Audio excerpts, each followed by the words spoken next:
Some very exciting history here. At the Tasman Peninsula, we have the convict settlement on the other side of the island, or the peninsula, close to Port Arthur. Here is where they sent the worst of the worst to work in the coal mine. So that whole phrase, working in the coal mine, actually applied to these poor buggers. It's one of the 60 great walks that you can do in Tasmania. Let's check it out. Sniffing out the first relic. Coal Mines Historic Site, a rare insight into Australia's convict history and the use of hard labor to exploit local resources. Every meter of this chain stands for 5 years of history. As you follow it, you're walking through 2 centuries. The history of the convict coal mines at this site began in 1833. By the late 1920s, the place was deserted and the buildings were in ruins. Convicts dug the first coal from this site in 1834.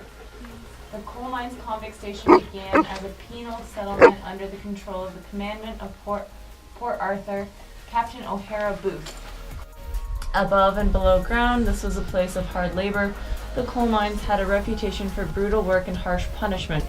Men worked long shifts in the dark, dank tunnels, and offenders suffered floggings and solitary confinement in underground cells.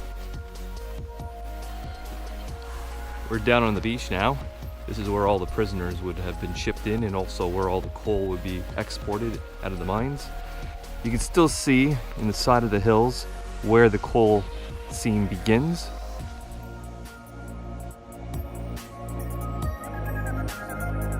Visiting here is just like visiting Port Arthur. It's really hard to put yourself in the mindset of the men that lived here back then, and how miserable it was for them when you're surrounded by such natural beauty.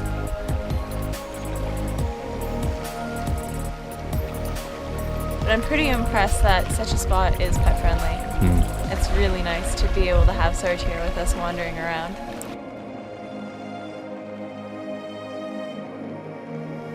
We did one of these side tracks, and there's many of them here at the coal mines, the convict coal mines. And this side track took us to the quarry. You can still see a lot of the old scarring on the rocks. There's also a whole bunch of the scarring that's been affected by the wind, so it's actually created really cool ripples in the rock.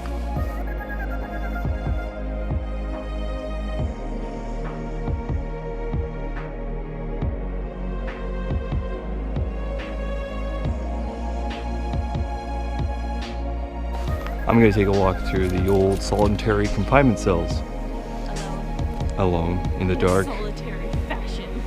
I have to stay out here with Sarge because it's not so kind on the paws.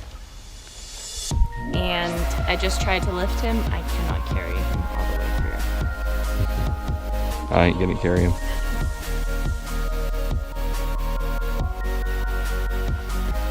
Pretty brutal looking lifestyle. Not much bigger than a dog kennel in here. One of the many reasons why this prison closed when it did is because a lot of the prisoners turned to homosexuality for comfort. Down here in the solitary confinement cells, it was rampant, and the Australian government, even today, sees it as unacceptable.